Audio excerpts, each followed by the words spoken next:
বাচ্চার কতটুকু পানি লাগবে বা যারা টিনেজার আছে তাদেরই কতটুকু পানি লাগবে সেটি নিয়ে যদি বলতে চাই, তাহলে হচ্ছে তার যতটুকু বডির ওজন, অর্থাৎ তার যত কেজি ওজন তার সাথে 35 ml আমরা গুণ করে দিব।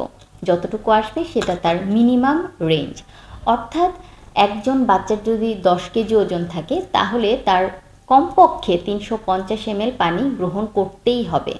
অর্থাৎ প্রত্যেক মানুষেরই অন্তত প্রতি কেজি বডি ওয়েটের জন্য 35 ml পানি গ্রহণ করতেই হবে।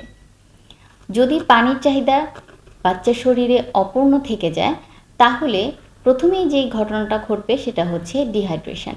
ডিহাইড্রেশন হলে ওভারঅল সারা শরীরের যে মেটাবলিজম সেটা নষ্ট হয়ে যায়।